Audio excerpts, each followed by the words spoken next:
speaks the same thing to all his students. But different students understand the same sound from a teacher differently. So it is being told in Vedic tradition, Lord has given the same message, but depending on the consciousness of the different individuals, they have taken that differently. So the jungle of religion that we see in all over the world manifested because of this. But in the midst of this jungle of religion, we must not forget the real purpose of religion. The real purpose of religion is to establish the connection with the living entity, with the Supreme. How we can establish, that is the purpose of all the religions. If you see Lord Brahma, according to Vedic tradition, he first received the Vedic knowledge. Then there are different descending processes. We know it is coming down through Narada Rishi, and then Vyasadeva, Madhvacharya, and different lines are there in that connections. And according to Vedic tradition, Muhammad is known as a Sattvavesh avatar. Islam is a bona fide religion. So there is also it is known as Yavan. Sometimes proclaimed it is Yavan word is also used. Abrahmic, there is Brahmic word is there. When you say Abrahmic, there is Brahmic word is there. So this is already described because this religion, Hinduism word came very late in the what you can say Indian context. You cannot find the term Hindu in any of our scriptures, but it is told as Sanatana Dharma, which has neither beginning nor end. So it's time immemorial when this this religion has been given, and even in Quran we know that there are many teachers who came before Muhammad also. So now we have to understand that how this concept of relating living entities with the God. From Islam point of view, they accept that living entities, they are servants of God. In Islam point of view, we are servants of God. And this is exactly what Lord Sri Chaitanya Mahaprabhu told to Sanatana Goswami. Sanatana Goswami asked, Ke Ami, who am I? Keno mere jale tapatra? Why I am suffering in this world? Then Chaitanya Mahaprabhu answered him that Jivera Swarupaya Krishnera Nityadas. By nature, living entity is the servant of the Supreme. So this is a very, very important thing, that the commonality we find that living entities by nature servant. So there are some what you can say kind of philosophy we find in impersonal philosophy, impersonalism, like Shankaracharya sect. They say that we are God. Everybody, everything is Brahma. Everybody is that absolute. But that concept has been what you can say challenged by many other Vedic philosophers like Madhvacharya and Ramanuja Acharya, and there is a gradual development of our Vedic tradition philosophy. It is being told in every yuga the philosophy of Vedic tradition that develops, the full thing has been not produced all of a sudden. It gradually development. First we know the yajnas, the fire sacrifices are being carried out on the quotation, quoting the certain scriptures. They were killing the innocent animals to see that the animals are being not benefiting. In Treta Yuga, the fire sacrifice is being authorized. So to stop that process, only that person who can kill the animal, who can again give back the soul, new body. To stop that process, Lord himself descended as Buddha, and then the Sunyavad has been propagated. Then the gradual development of the Mayavad philosophy, that Shankaracharya philosophy, and then Ramanuja, Madhva, all this philosophy came into existence. So here I want to discuss something about Lord Chaitanya Mahaprabhu, who came 500 years back, and it is told in Srimad Bhagavatam that he is the Krishna himself, who comes in the mood of his dearmost devotee, Srimati Radharani. Lord himself is the enjoyer, but because he is in the position of God, he cannot enjoy or release the position of a devotee, because he wants to enjoy all the things. But to enjoy as a devotee, what taste a devotee is getting, He came with the mood of Radharani and with the color of Radharani. So Lord Chaitanya Mahaprabhu when came 500 years back in Navadip in Bengal, there were so many Muslim scholars around here in India. And Mahaprabhu and his followers had a lot of extensive dialogue. Especially, I would like to quote about Haridas Thakur. If anybody might have visited Jagannath Puri, there is a place called Haridas Thakur Samadhi, and he is known as Namacharya, even though his birth is in Muslim family. His name is Namacharya.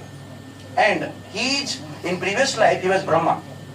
In Dwapar Yuga, in Brahma's post, he tried to test Lord Krishna, whether this boy is Lord or not, by stealing his calves and his, friends.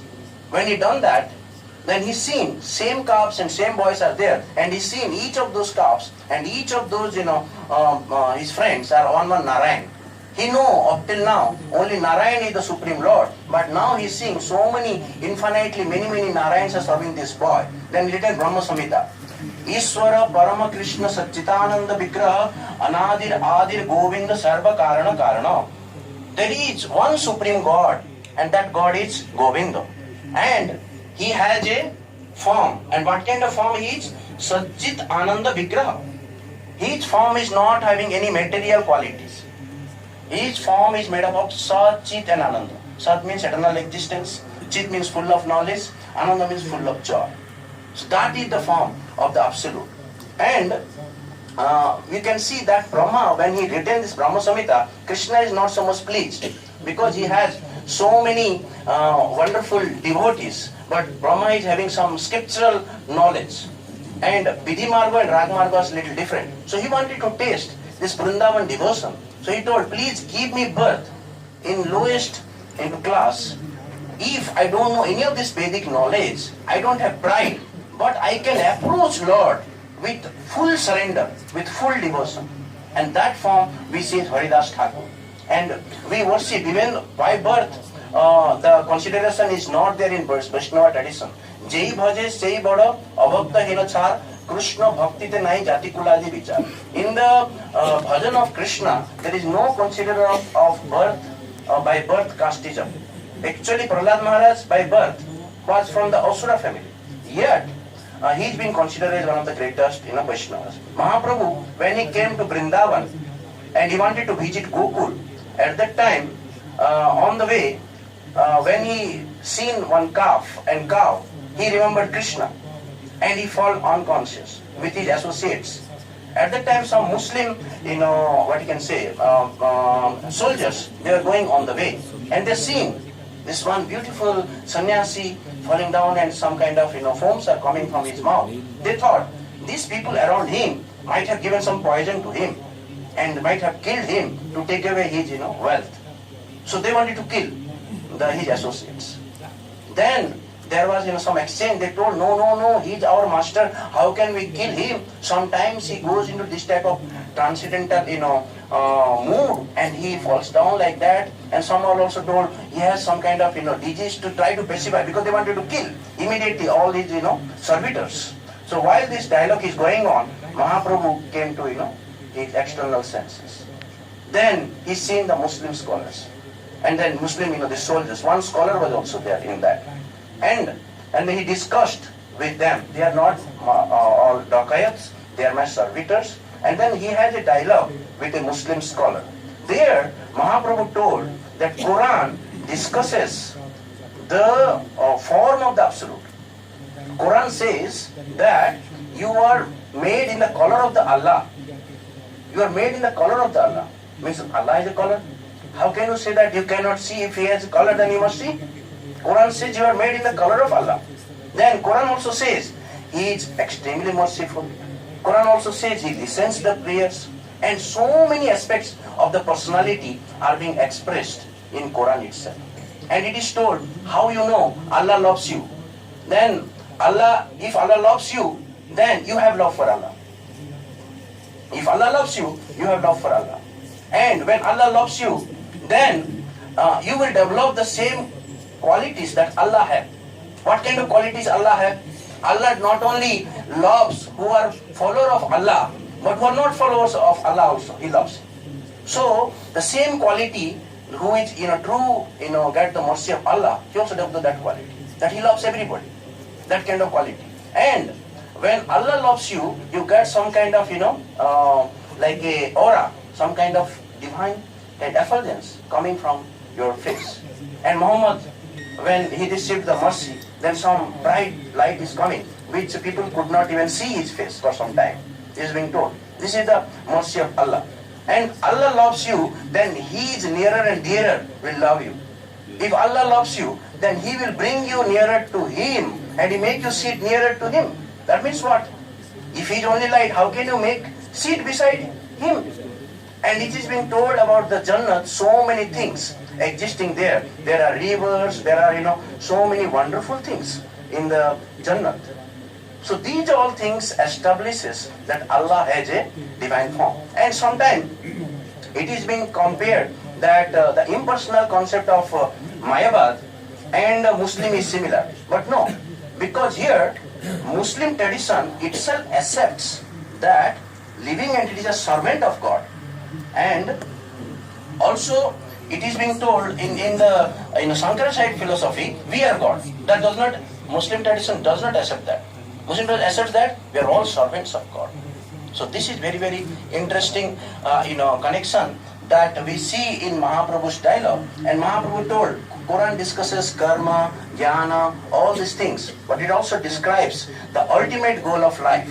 The ultimate goal of life is to develop a loving relation with the God. The same thing Chaitanya Mahaprabhu also says, and Jesus Christ also the same thing he teaches, the love of Godhead. So all the bona fide religions, they teach us how to cultivate our love for the Absolute. So with this, because of the lack of time, I would like to conclude. There are some other points were there, but because of lack of time, I would like to stop here. Thank you very much. Now, only one comment. Bismillahir Rahmanir Rahim.